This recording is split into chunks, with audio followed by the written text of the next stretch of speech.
In Chapter 4, we change pace a little bit and talk about civil rights. Civil rights are typically thought of as protections by actions of the government, and we'll look at this in a little bit more detail in the following slides. The issue of civil rights leaves us with several questions that might be important to our understanding of the concept as we go through the course. First of all, we might ask ourselves, how could a nation that embraced the Declaration of Independence's creed that all men are created equal condone slavery? Civil rights is often thought of as the effort to secure equality for everyone within the country, and you'll see that the United States has an uneven history in promoting civil rights. On the other hand, why would a majority in society ever seek to extend and protect the rights of minorities? After all, in the face of huge costs, if you're powerful, why would you ever expend some of that power to empower others if you don't even know them? We might ask, does the U.S. constitutional system impede or promote the cause of civil rights? And then finally, when we say civil rights, are we talking about a generic concept, or do we define them differently across groups according to issues for which they seek protection? Another way to think of this is, are civil rights things that are secured by groups, or are civil rights something that exists within the nature of our being as people?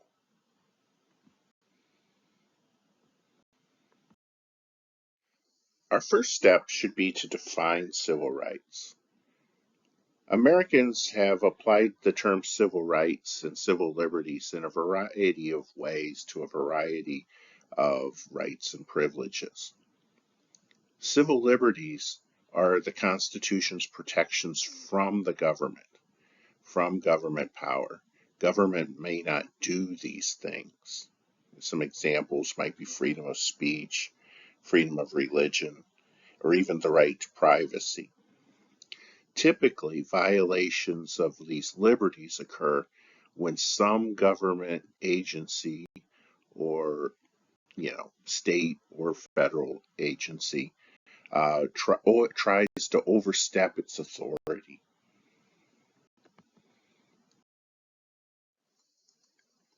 Civil rights represent protections by government power. This is a little bit more complicated.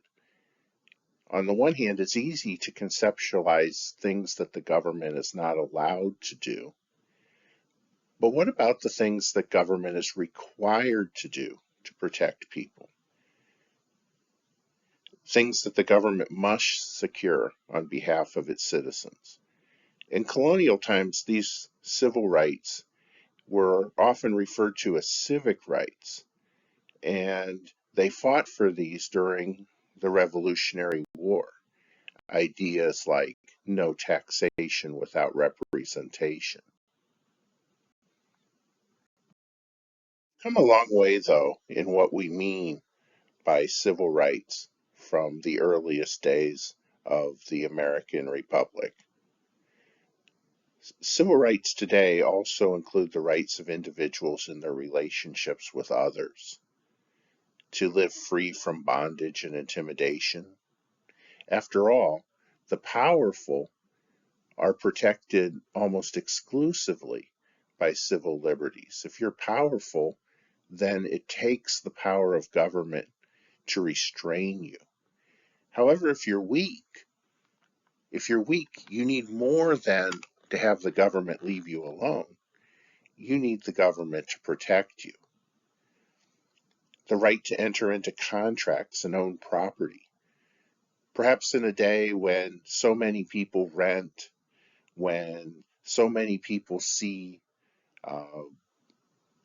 government as a restraint on what they can agree to do with others. We lose sight of the fact that without government, no contract could be enforced against a powerful person. If your landlord decides to kick you out just because they don't like you, today you can go to court and seek to be allowed to stay or seek to be given your money back, a security deposit, or that they might have to return rent to you if they violate the lease that you have. The right to own property is probably more important than that you own property. After all, if you can be conspired against so that no one would sell to you, then that's certainly going to take away important abilities for you to live where you want to live and to do what you want to do. To have access to businesses that serve the public. A lot of the civil rights movement of the 1930s, 40s, 50s, and 60s was about being able to go where you want to in order to um, stay in hotels, to get gasoline, uh, to be allowed to go into a business like restaurants and such, and to enjoy equal educational opportunities.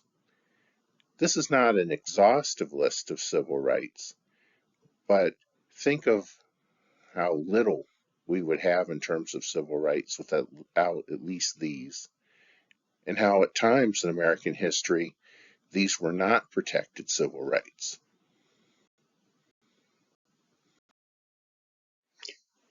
Civil rights have not always been protected by the US government, and the concept of civil rights is often thought of as being very new. However, arguments over civil rights have extended back almost to the beginning of the United States. In 1820, the big issue, of course, was slavery, and can there be any other civil right without at least securing that people can't be held in bondage against their will? The Compromise of 1850, we often talk about it as a compromise where California is admitted into the United States as a free state. But the main issue of the Compromise of 1850 is that the South traded this for a very restrictive fugitive slave law, which allowed people, bounty hunters actually, to go and search throughout the North for former slaves and bring them to captivity. And then Dred Scott v. Sandford was an important U.S. Supreme Court case. We often think of the U.S. Supreme Court as being the place where people go to get liberty. But in Dred Scott v. Sandford, the Supreme Court was a place where someone went to return a slave to bondage and was successful. And these were all very controversial at the time. We we think of we think of modern civil rights issues as being very controversial. But even these very limited ideas that some people would think that other people should not be slaves was very controversial in the first half of the 1800s.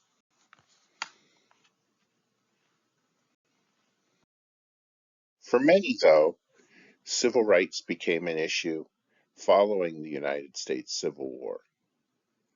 This era, Reconstruction, is an interesting example of a missed opportunity in American history in some respects. But at the same time, we see the groundwork laid for what becomes the most significant of the constitutional amendments that protect civil rights. The 13th Amendment, which was passed in 1865, uh, at the very end of the U.S. Civil War, was designed to eliminate slavery. And it might have been possible in 1865 to imagine that this would be the beginning of a cascade of empowerment for African Americans, but that's not really what happened. And already a couple of years later, the Congress realized that more had to be done in order to secure civil rights for African Americans. And what was done was the passage of the 14th Amendment. And we're going to see in a few minutes just how sweeping and important the 14th Amendment was. But one of the things it did was it defined citizenship and provided some rights within citizenship that the United States government was required to enforce. This alone, though, did not even give African Americans the right to vote.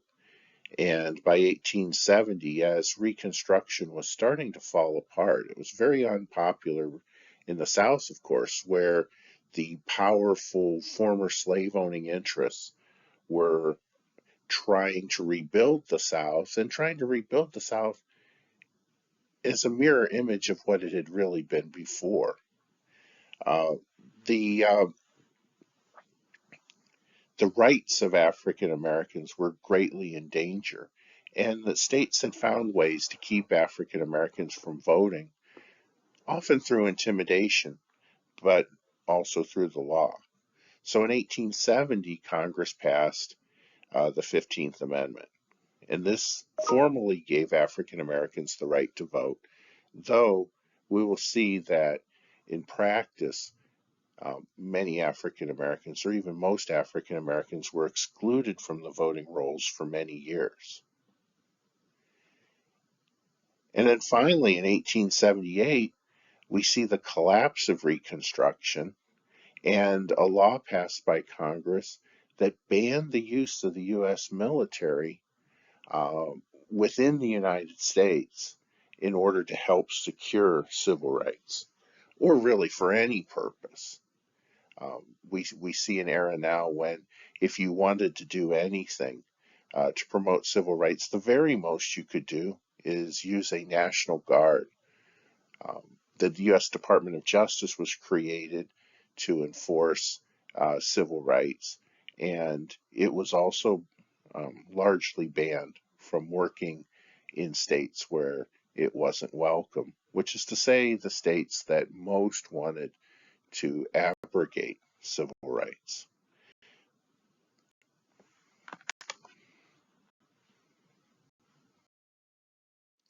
If you were to say that there was one constitutional amendment designed to secure civil rights, it would be the 14th Amendment.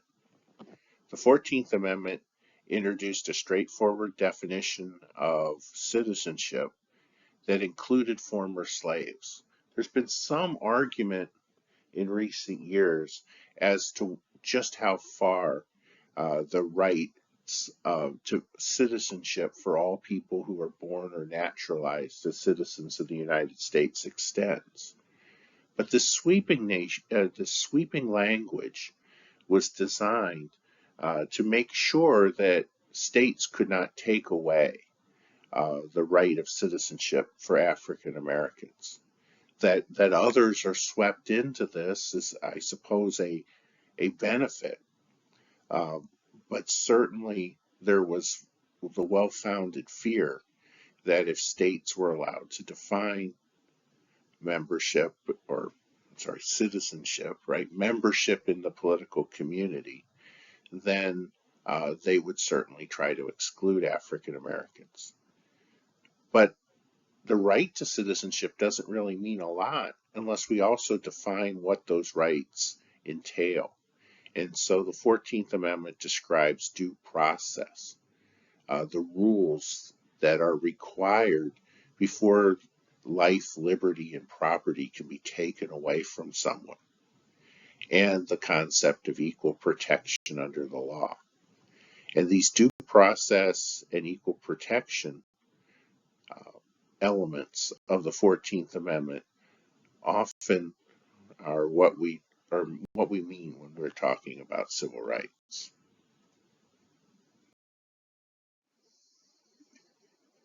In some respects, there's a myth of progress when it comes to civil rights in the United States. I'm not saying, of course, that we have only those civil rights that existed in 1877 today. But what I'm saying is that there's an uneven progression. There's this tendency, perhaps it's the mathematicians in all of us, to draw a straight line, perhaps with a low slope, that takes us from 1865 to 2024, or whenever you're listening to this, and just say, well, this is where we are today and this is where we are then. And it's been a struggle, but it continued forward. But we actually see in the period between 1877 and 1933 a reduction in civil rights. African Americans in the United States were probably more free in 1877 than they were in 1915. And it was a struggle from that time to the present where maybe we see some progress. Certainly we see a lot of progress, but where we aren't necessarily still seeing a straight line of progress. We're seeing times of great expansion and we're seeing times when there isn't. One of the ways that African Americans began to lose the powers that they had had in the immediate aftermath of the Civil War is through the passage of Jim Crow laws. Jim Crow laws refer to segregation laws.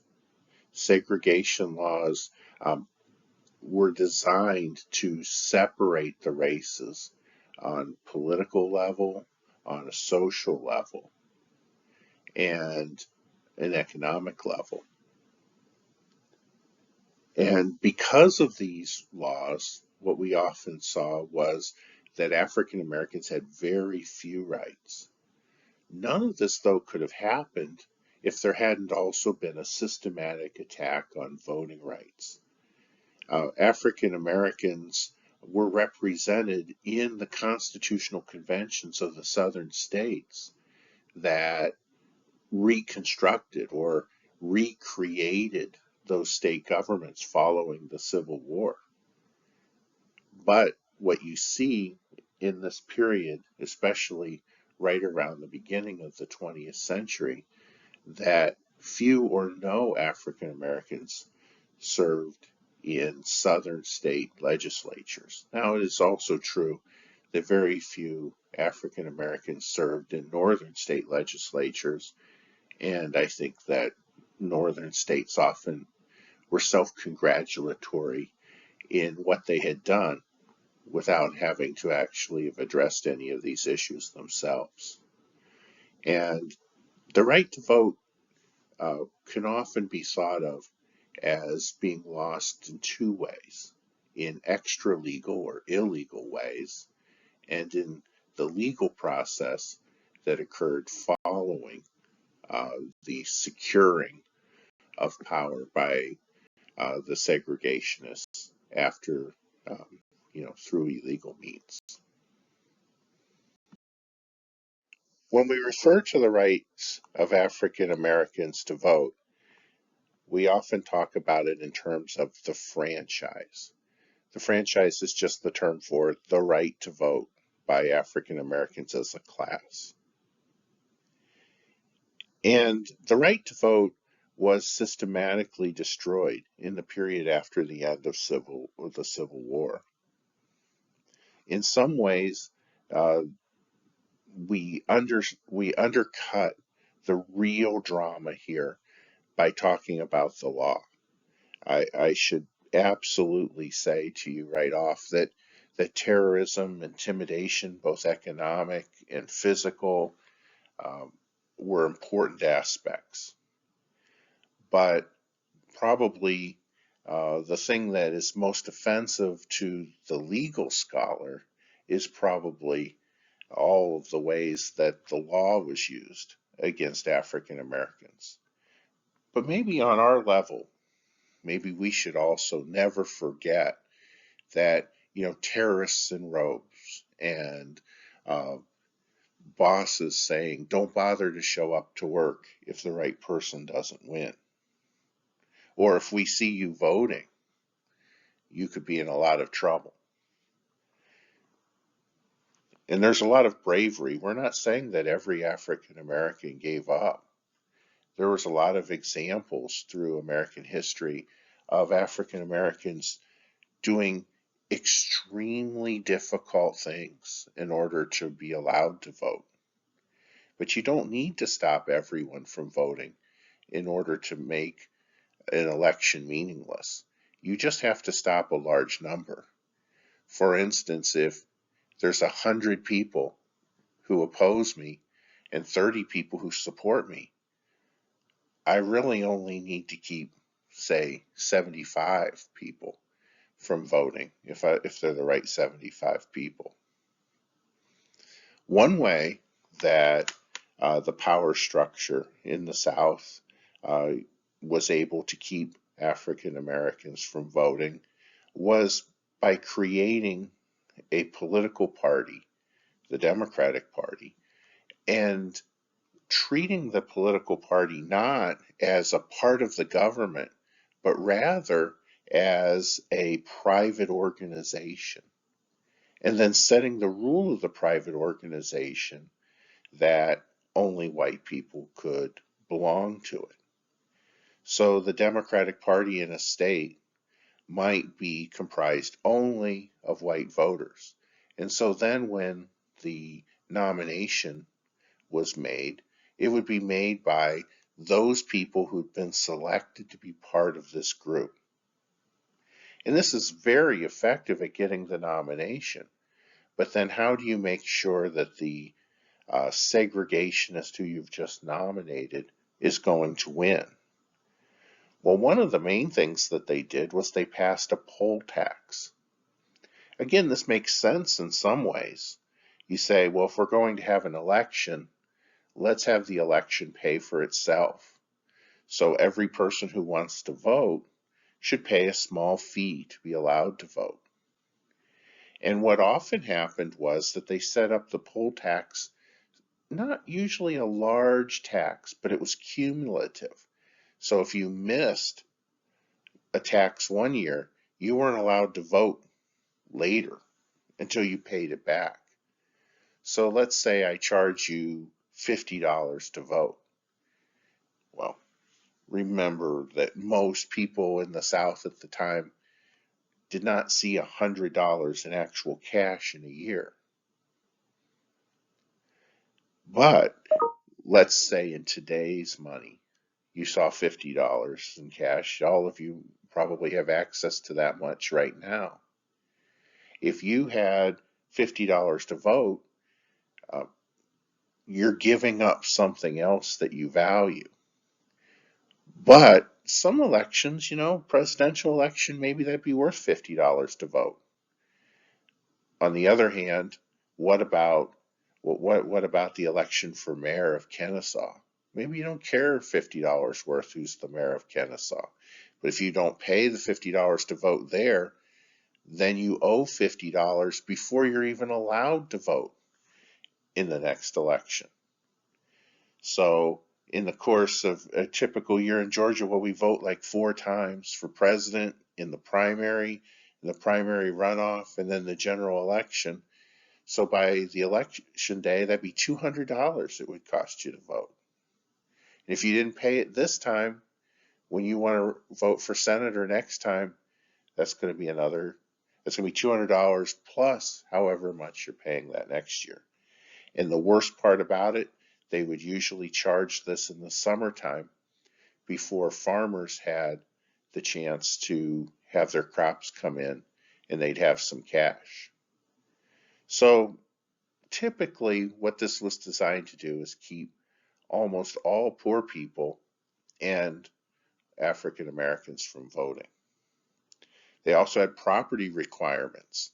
So this was a time when most African Americans did not own their own property, but most white adults lived in a home that was owned by a person that they were related to.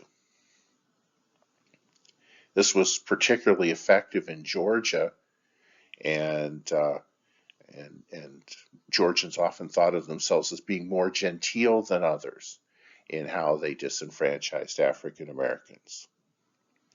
Literacy tests and literacy tests persisted because, in a way that kind of makes sense. How can you participate in a political community if you can't interact? This is before television. You couldn't watch a debate, you would have to read about it. Well, literacy tests oftentimes were reasonably fairly constructed, but they were often not fairly uh, um, used. After all, they would give the person registering a voter a lot of leeway in determining whether somebody had passed or not. So if you had somebody who you wanted to have vote, i.e., a white voter, you would, whatever he could manage, you would say that was good enough. And if you had somebody you didn't want to vote, you could you could interpret that they just didn't read well enough and reject them. And in many cases, there was no appeal, or if there was, it was to the courts. Do you really want to take somebody to court for the right to vote when you know that the judge isn't going to find in your favor? Rarely used, though very famous. Apparently, it's on your reading list in high school. Was the grandfather clause? The grandfather clause said that if your grandfather had voted in the state prior to the Civil War, which was to say that you were white, that you did not have to pass the literacy test. But think for a moment of the person who's standing there telling a farmer who's come in to register to vote, your grandfather was a fine, upstanding man, but you're nothing but trash. But we'll look the other way because of our respect for your grandfather. Wouldn't it be much easier to just say, I think you can vote. I think you can read. That's fine. So that's what they did. They cheated and they just said, if we want you to vote, we're going to claim that you can read.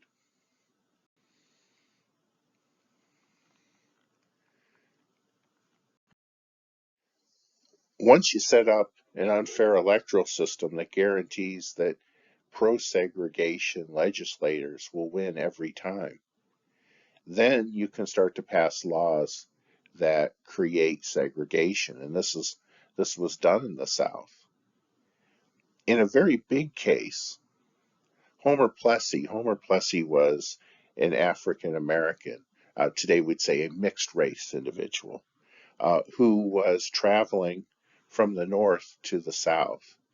And uh, he actually traveled in a train car through many states where he theoretically would have been barred from sitting in a train car with white passengers.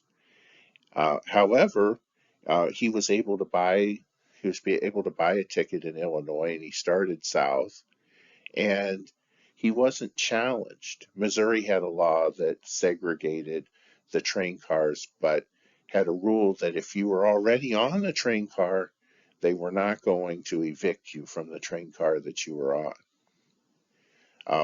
Arkansas could have done something, but I guess they looked the other way, or they didn't notice, or in typical Arkansas fashion, just were negligent. But when they got to Louisiana, Plessy was challenged and he refused to move from the train car he was on. A heroic stance. Um, but what happened was that he was arrested and he was charged with violating the segregated train car law. And he took it to the U.S. Supreme Court and he said, I have equal protections under the law, and my right to ride on this train car can't be taken away. And the Supreme Court, and maybe, well, certainly its worst decision since Dred Scott, had said, well, those are political rights, but there's also social rights. And there was a train car you could have ridden on, and you chose to ride on the train car that you were not permitted to ride on. And they instituted something called the separate but equal doctrine. Interestingly, the actual case, Plessy versus Ferguson, did not receive a lot of attention at the time. It says a lot about just how segregation had wormed its way into American society by that point in 1896. But the idea of separate but equal was used in a wide range of political decisions on what's called de jure or by law segregation that restricted the rights of African Americans in some ways into the 1970s, but most notably in education until the decision in Brown versus Board of Education in 1954. So this was the formal law of the United States for 58 years that people could be denied access if there were theoretically equal accommodations elsewhere. The process of ending legal segregation in the United States took a great deal of time. One of the big moments, though, was in the 1930s. In the 19th, typically what happened in American politics is that the Democratic Party was primarily a party of Southerners. Why? Because they tended to lose most of the elections in the North. So even though Northern Democrats tended to be much more moderate and they had African Americans as part of their coalition in at least small ways in the northern states, they had no power in the northern states. So when Congress met, you'd have 150 Southern Democrats, another 20 or so Northern Democrats, and then everybody else would be a Republican, and the Republicans would decide amongst themselves what to do. When the Democrats did really well and they added a bunch of extra Northern Democrats, it changed what the party stood for. And they never did better than in the immediate aftermath of the Great Depression, when the Democratic Party gained 2/3 majorities. What they essentially did was they were about even with the Republicans in the North and in the West, and they had all of the Southerners. Well, this large number of Northern Democrats fought the segregationist Democrats because the Northern Democrats depended on black voters, and the Democrats in the South needed to disenfranchise black voters. And you also saw that what they did was African Americans in the North who had provided these large majorities for the Democrats started to ask for some help from Northern Democrats in ending segregation in the South. This all came to a head in the 1948 Democratic Convention.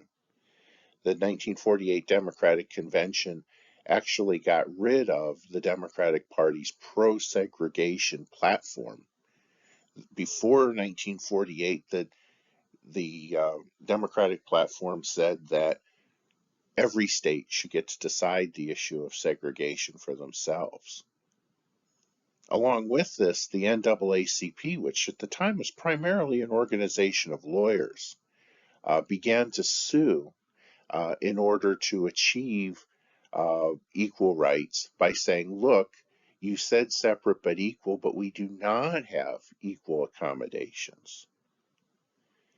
And they often won when the Supreme Court found that the accommodations were not equal. But it was in 1954 in Brown versus Board of Education that the Supreme Court came to the conclusion that separate can never be equal. The very nature of saying this facility is for this one group and the another group cannot go and belong to it. That was something that made it unequal. And in 1957, Congress, for the first time since Reconstruction, passed a Civil Rights Act that gave the Department of Justice the power to at least keep track of violations of civil rights and to bring lawsuits. Now, I don't want us to entirely act as though it was a series of lawsuits and that the U.S. government, just of their own graciousness, provided civil rights. The civil rights movement didn't start in the 1950s or 1960s when it seemed the most successful. In fact, the civil rights movement probably began as early as the 1860s and just was unsuccessful. Homer Plessy should have been a hero of the civil rights movement, except of course he was smashed and sent to prison. However, we have heroes, Rosa Parks, Martin Luther King, that we talk about. And the reason why they were successful, though, is because of the groundwork that was laid by people who came before them. And we often see that some of the most successful efforts for civil rights came through protesting, or what at the time was called direct action. Now, one of my civil rights heroes is Rosa Parks. And one of the reasons why she's a hero of mine is because she was so much more than what history often gives her credit for. We often hear stories of this being this woman who worked all day and her feet were tired and she just didn't want to move. Rosa Parks was actually a secretary in the Montgomery chapter of the NAACP, and she very much wanted to create a situation where um, where there would be a challenge to the segregated busing that they had in Montgomery at the time. If you were an African American, you had to ride at the back of the bus. And perhaps even more annoying is that if you were seated on the bus and a white passenger came and wanted to sit in your seat, you had to get up and move. And so when this happened, Rosa Parks refused to move. Now, Rosa Parks was chosen to be somebody who was respected by the African American community in Alabama. And so when she said, I don't want to move, she immediately was somebody who was speaking for all African Americans, and it touched off a boycott. And in fact, the bus company didn't want any part of that. The bus company immediately went to African American leaders in the community and said, hey, here's a great compromise. If you're seated on the bus, you will never be able to be asked to move. We'll load African Americans from the back and we'll load whites from the front. And wherever you end up sitting, that's where you'll be allowed to sit. And most of the leaders in the African American community were willing to agree with this. But it was the government. It was the government of Montgomery, Alabama that said, no, this is a violation of our laws. De jure segregation, not de facto segregation, not the businesses desegregating, but the government. And we insist. And it set off a long boycott that eventually led to the complete desegregation of buses in Montgomery. At least, that was the agreement. And Rosa Parks is a hero here, not just a victim who was then used by others, but actually somebody who had agency. And I think so often we don't give credit to the people who have agency, who stand up for their rights, especially when they do so in a nonviolent way. but in a persistent and demanding way. I don't know. That's why I like Rosa Parks. So, what really led to desegregation? What really led to desegregation was the desire by Democrats, by uh, leaders, particularly in the South, but also throughout the country, who sought to secure the support of the many people who were engaging in direct action in order to secure liberty. There's a lot of pressure, perhaps, on politicians that was unsuccessful for many years, but we reached a moment, a critical mass. And in 1964, Congress passed the Civil Rights Act. And the Civil Rights Act of 1964 is very important because it had actual teeth to it. And it gave the Department of Justice the power to enforce civil rights. So no longer was it an individual like Brown who had to bring a lawsuit if they wanted to secure civil rights, but the Department of Justice could do this. And this was very controversial.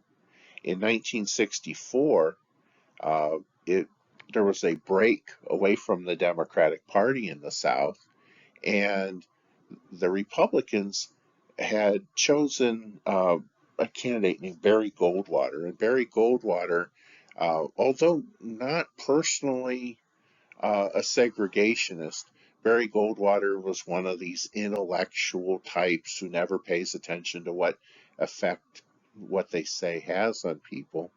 And he was against the Civil Rights Act of 1964, largely because he said the U.S. government shouldn't be doing this, the states should be doing this. Well, Southern states heard states' rights, and they were excited, and Barry Goldwater was able to win about 5 Southern states. The rest of the country went for Lyndon Johnson. The rest of the country stated emphatically that they were for civil rights. And it was the best that the Democrats had ever done since Franklin Roosevelt in an election. And it'd be many years before they would come even close to doing this well again. They Barry Goldwater received less than 40% of the vote.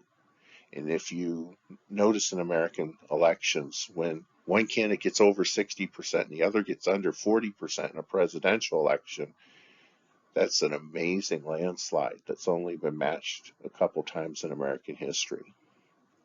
And this led to the passage of the Voting Rights Act.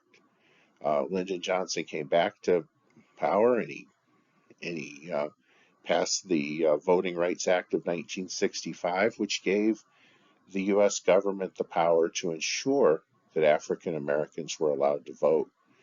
And at this time, over the next 5 years, we see the number of African Americans who are registered to vote equal the number of whites who are registered to vote for the first time.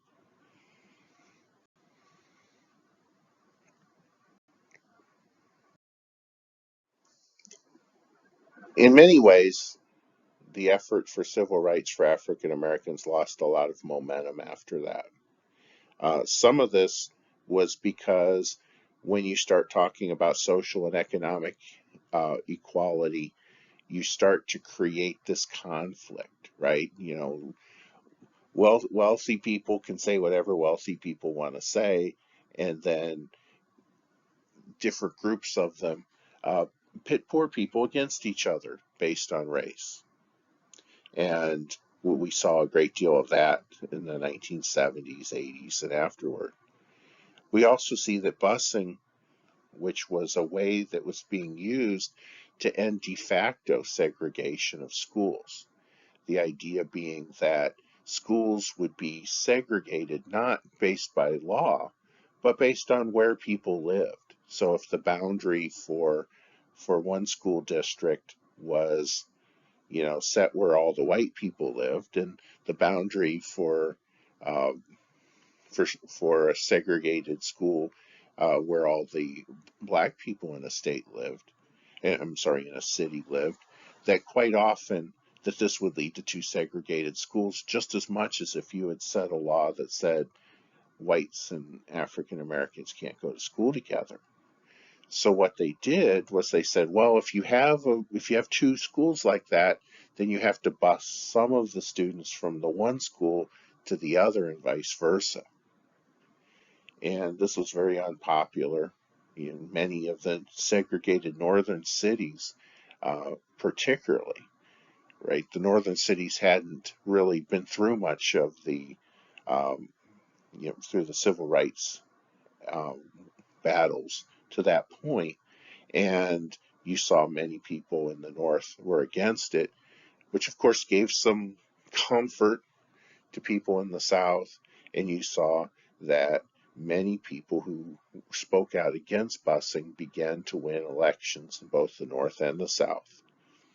Affirmative action was also very unpopular as it was constructed, as people talked about it, especially in the media, right? We see that affirmative action, when it relates to direct racial quotas, has been found unconstitutional. But to many people, affirmative action meant sort of like outreach and efforts to address past wrongs. And so this struggle over what affirmative action even meant was a big struggle, was a big fight in American society. Now, we could talk about numerous court cases related to this. I really want to limit us to only needing to know the minimum number of court cases. And so, be aware of Brown, be, be aware of Plessy, be aware of Dred Scott, but I'm going to not ask you to know about all of the various, Swan versus Charlotte Mecklenburg and cases like that involving busing and affirmative action.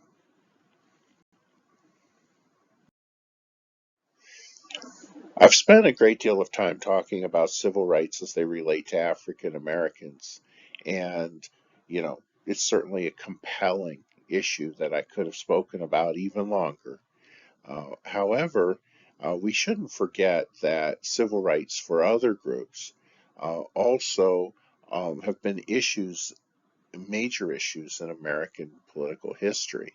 And, when we talk about women, gays, immigrants, the disabled, these are all groups who have been disempowered based on their characteristics or based on how society defined them.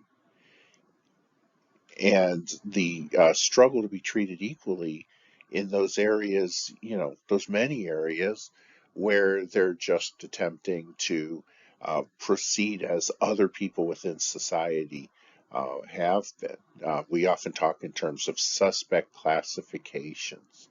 When we say one group should be treated differently from another group, um, well, the effort to end this is the task of civil rights.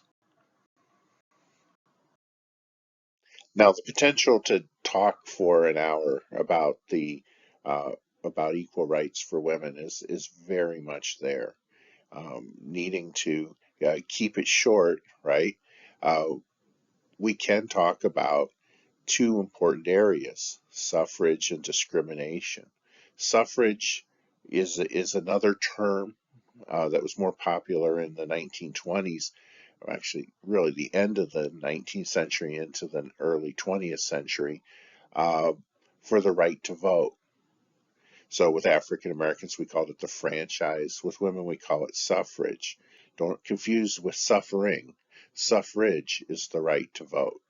And the 19th Amendment worked almost immediately in giving women the right to vote. In fact, many women in the United States had the right to vote before the passage of the 19th Amendment.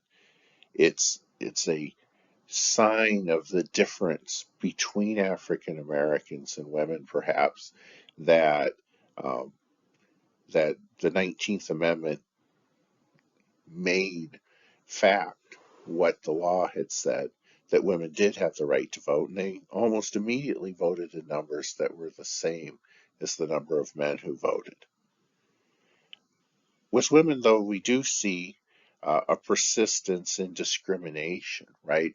Discrimination meaning different or differential treatment.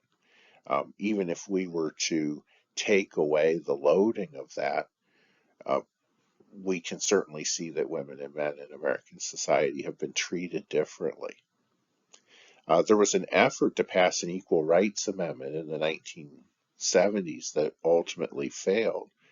But we also see that several laws have been passed uh, that have promoted the concept of equality, and that court actions have been very effective in various places in increasing the economic and political and social power of women.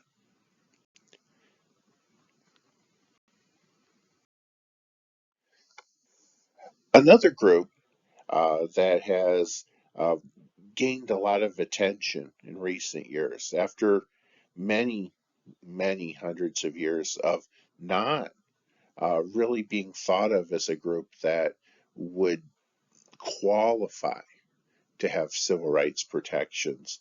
Um, Same sex attracted couples, gays, um, have had a great deal of success in recent years in securing civil rights. If we look to like the 1990s, there were still many states that had laws against same sex sexual relations. Into the 21st century, you had laws against same sex marriage, adoption, property transfer, ability to discriminate in hiring. In some ways, these even persist to this day. Now, one very important Supreme Court case related to the rights of same sex couples is Obergefell versus Hodges.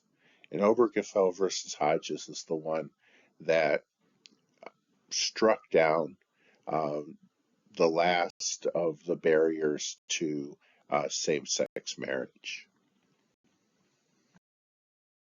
You see here a photo of James Obergefell, and he won the Court case that ensured rights for same sex couples to marry. Now, I guess it's one of the sad elements of the story, right? Obergefell married his spouse, John Arthur, in 2013 in Maryland.